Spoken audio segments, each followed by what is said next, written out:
Good afternoon. My name is Kirsten Wade. I'm going to talk to you today about ACEs and red impact. Adverse childhood experiences and red impact is related because resilience, empowerment, and determination can help you deal with some of the challenges from being an ACEs survivor. So we're going to get started. Just a little bit about ACEs. Most of you already know what ACEs is. It's kind of developed from a landmark study back in the 90s from the CDC and Kaiser, and they identified the three broad categories from ACEs, which is abuse, neglect, and household dysfunction. And then abuse can be divided further into physical, emotional, or sexual. Neglect can be physical or emotional. And household dysfunction can be violence, substance use, mental illness, incarceration, or divorce. And about 1 in 6 adults have said that they have 4 or more ACEs. 61% of adults report at least one ACE. And it's probably higher than that. It could be as high as 100%, truly. So the first thing we're going to talk about is resilience. Resilience is building the capacity to bounce forward, not just back. The first strategy, there are several things that you can use to build your resilience, but the first one we're going to talk about is grounding rituals. So it starts with your foundation, your nervous system. Many of us who grew up in unpredictable environments, our bodies learn to stay on high alert all the time. And these grounding rituals are how we begin to teach our nervous system that safety is possible. And these are simple daily anchors. Could be a morning routine, a breathing practice, a sensory check-in. And these are things that signal to your body, we are not in danger right now. And the more consistently you practice, the quicker your body can return to calm after stress. And then once we start grounding ourselves, we need people to ground with. So each one of our strategies has a mantra, and we're going to say them together. I am safe in this moment. My body is learning to rest. Our next strategy is safe relationship mapping. So connection is not a luxury, it's a necessity, especially for those people that are healing from ACEs. And the research on ACEs shows that safe relationships are a single most protective factor for long-term resilience. So the key is we have to be intentional about identifying them. And many survivors grew up without models of safe connection. So relationships themselves can be very threatening. But safe relationship mapping is a practice of deliberately asking, who in my life shows up consistently? Who does not weaponize my vulnerability? Who feels like rest, not risk? And just start with one person. And then that one connection is where healing can start. And it's now that we're working on connection, next we're going to talk about what happens in the body when we breathe with intention. But let's say our mantra first. I deserve people who show up for me. Connection is my birthright. Somatic breathing. So you have a tool within you where you can change your biology in under 2 minutes, and it's your breath. When we experience stress, especially chronic stress from early trauma, our sympathetic nervous system activates and our heart rate increases and our muscles tighten and the brain goes into threat mode. But we can actually, through somatic breathing, use techniques like box breathing or 4-7-8 breathing, where we inhale for 4 seconds, hold our breath for 7 seconds, and then exhale for 8 seconds. And this directly activates the parasympathetic nervous system. And this is your body's calming system. So this is neurophysiology that when you breathe with intention, you're literally telling your brain to stand down. And if you practice it daily, not just in crisis, it becomes automatic when you need it most. So breath work changes the body. Let's say it together.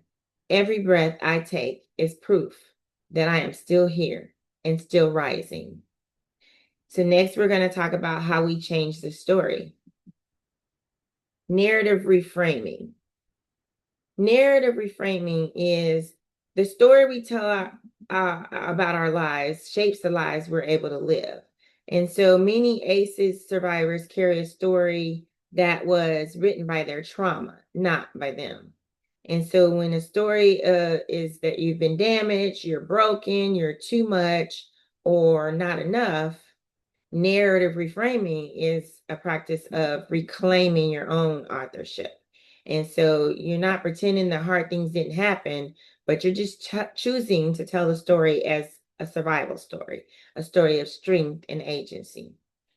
So researchers who have studied post-traumatic growth have found that people who are able to construct a coherent, meaningful narrative of their suffering, and it includes their own resilience, they show a significantly better outcome across their health and their well-being measures.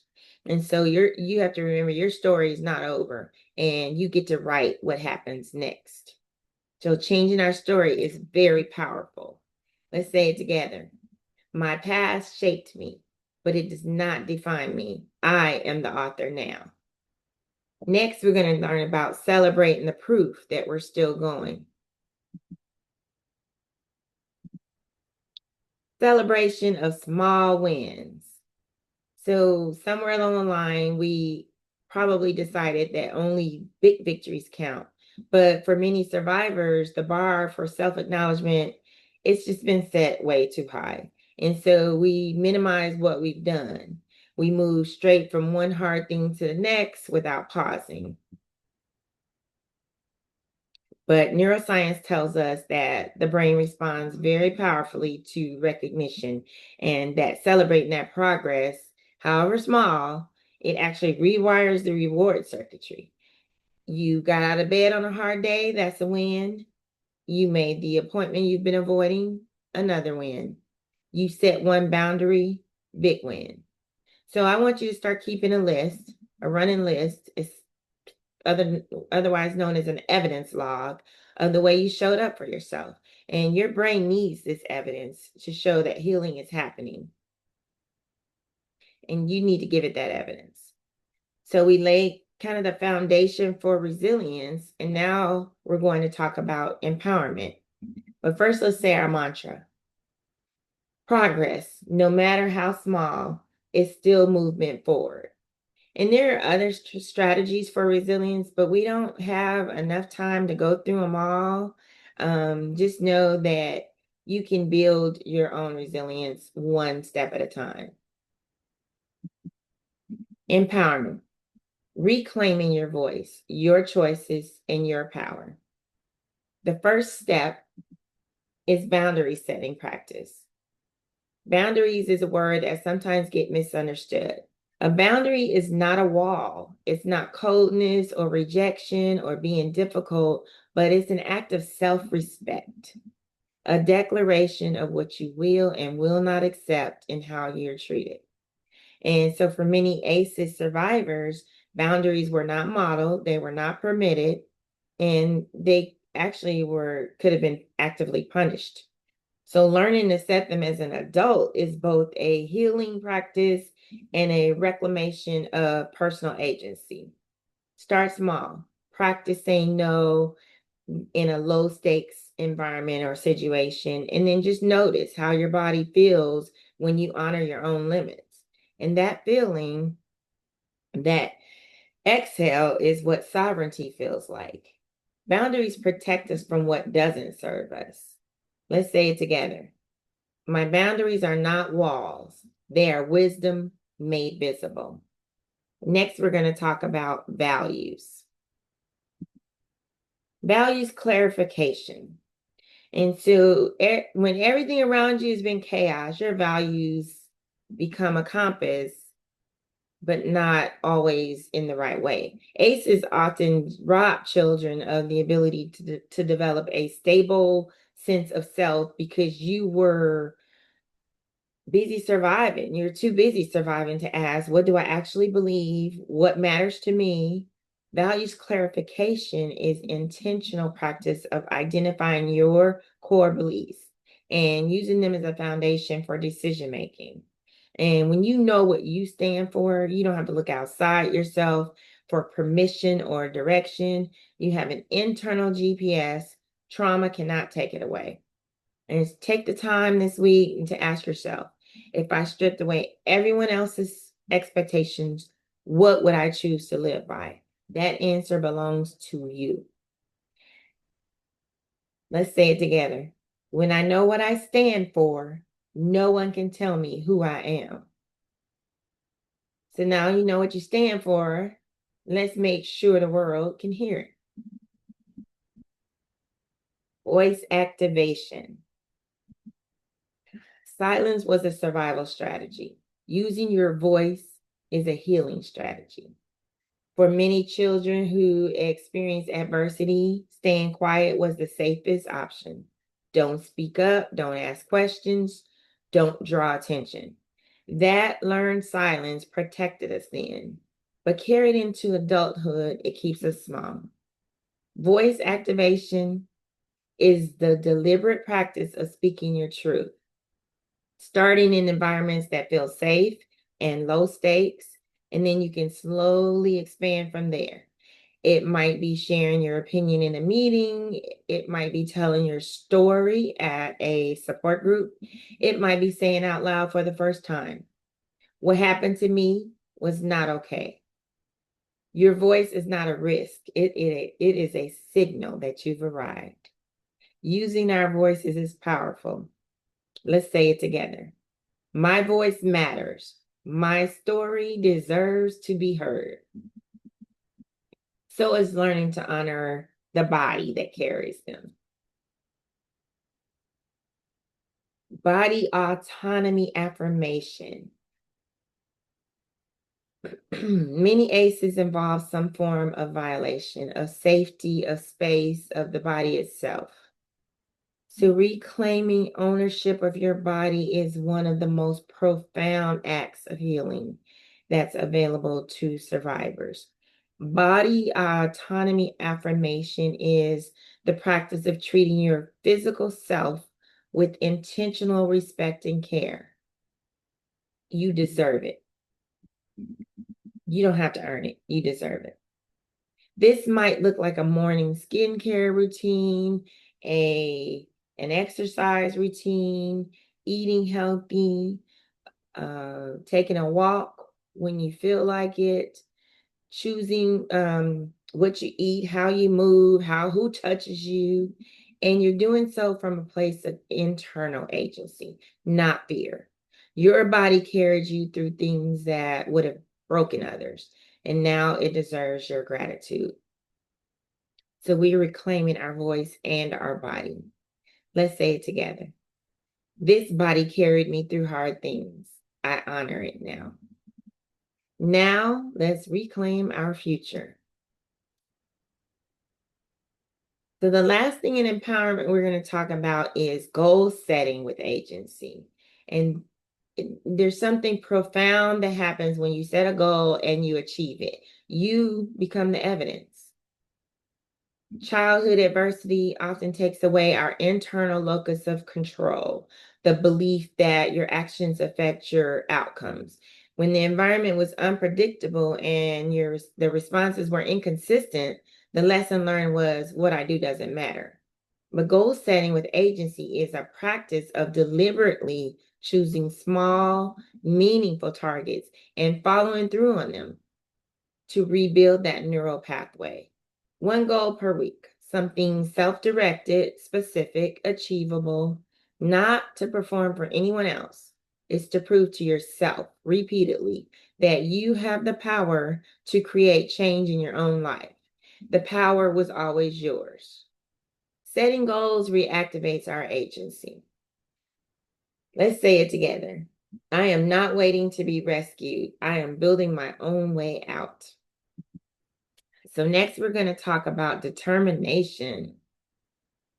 Determination is staying committed to your healing and your legacy no matter what.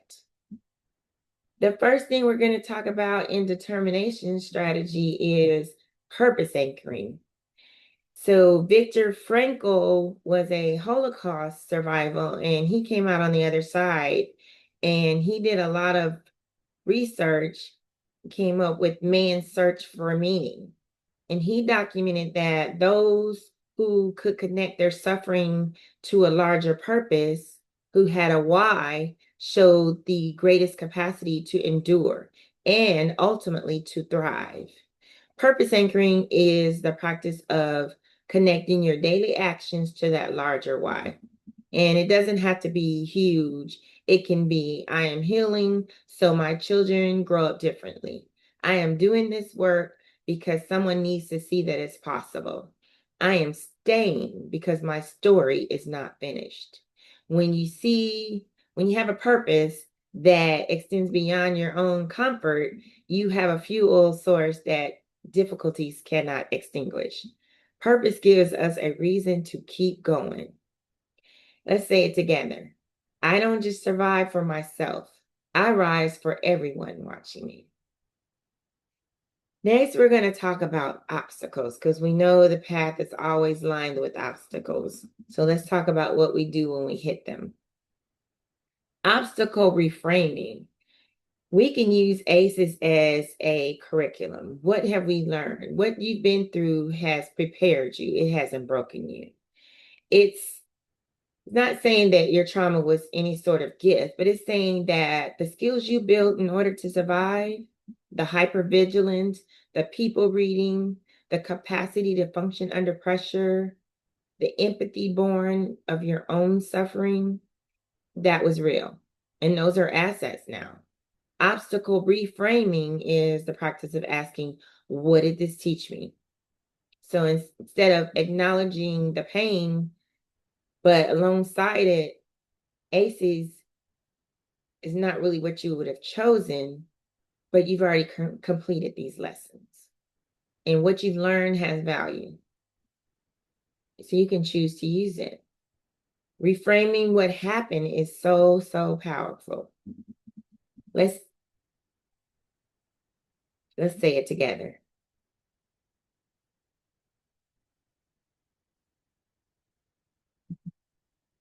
Everything I've been through has been preparing me, not breaking me.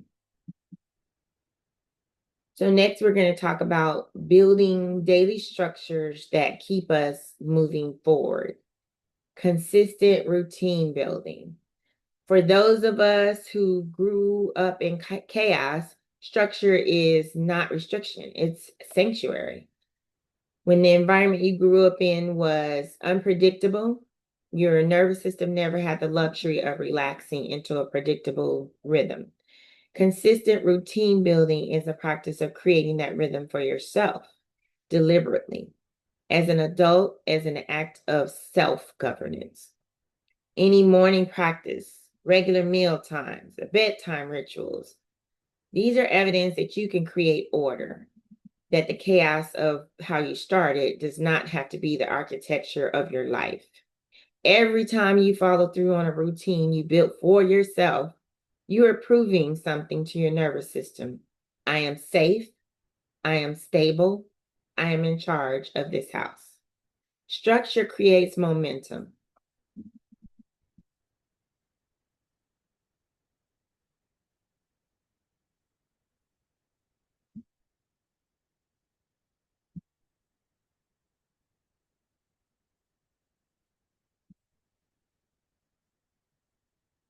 I think I went too far.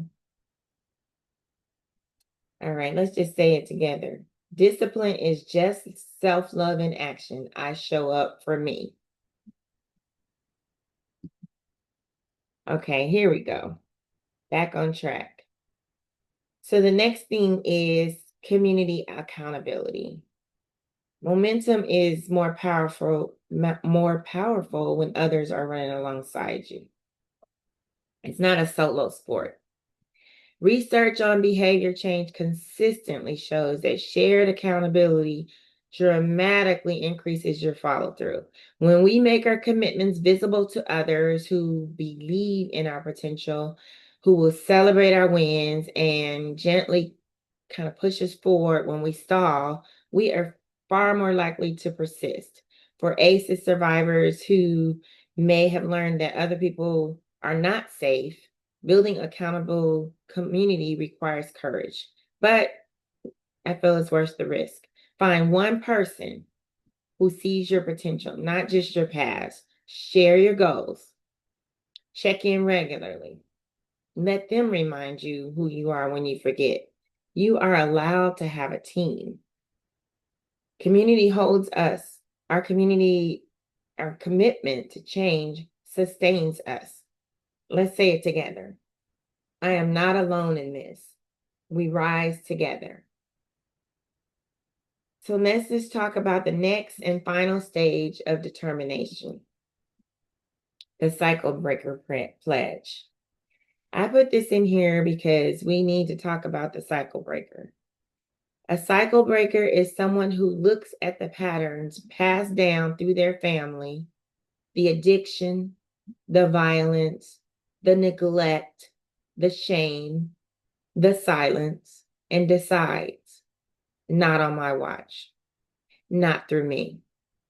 The cycle breaker pledge is the practice of declaring that intention out loud, in writing, or in your community. There's something when you say it out loud, it creates commitment, it invites witness, it activates accountability. So everybody, let's just say it out loud now. The cycle ends with me. A new legacy begins today. That declaration is the first act in your new story. So I want to end on that note. Hopefully you have learned some strategies through resilience, empowerment, and determination. And there's more. There's more. I could not put them all in, but there's just ways of you making yourself stronger and using what you've been through to actually not just survive, but thrive in this life. So I enjoyed this time we had together, and I hope everyone has a nice time at the convention and learns more to help you deal with the struggles as a helper or as a survivor or thriver of ACEs. Thank you.